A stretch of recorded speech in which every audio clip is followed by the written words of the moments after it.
গল্পের নাম সাদা বক, শেয়াল ও বাঘের বিচার। নদীর ধারে একটি সাদা বক শান্তিতে বসবাস করত।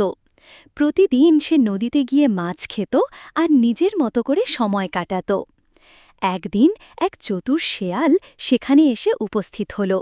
তার মুখে খারাপ চিন্তা, এই সরল বকটাকে আমি চালাকি করে ধরব আর খেয়ে ফেলব। শেয়াল কাছে এসে বলল, প্রিয় বন্ধু বক, তুমি তো সত্যিই অপূর্ব। আমি আজ তোমার সম্মানে একটি বড় ভোজ দিচ্ছি, চলো আমার সঙ্গে।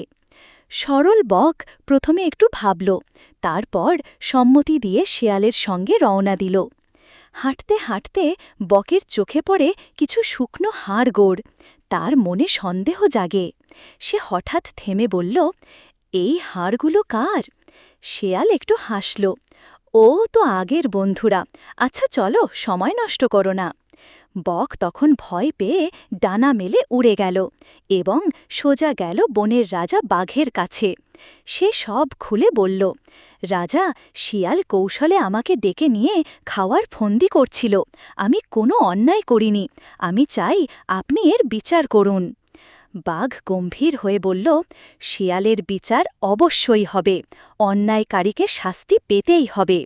বাঘ শেয়ালকে ডেকে আনল এবং জিজ্ঞেস করল, তুমি কি সত্যিই বককে ফাঁদে ফেলতে চেয়েছিলে?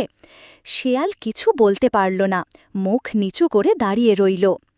বাঘ রেগে গিয়ে বলল, তুমি বিশ্বাস ভেঙে বনবাসীদের ক্ষতি করছ। আজ থেকে বন থেকে তোমার খাবার সংগ্রহ বন্ধ। তুমি শাস্তির যোগ্য। বাঘ তখন বনের সকল প্রাণীর সামনে ঘোষণা করল, কেউ যেন শেয়ালকে আর বিশ্বাস না করে, ওকে তাড়িয়ে দাও।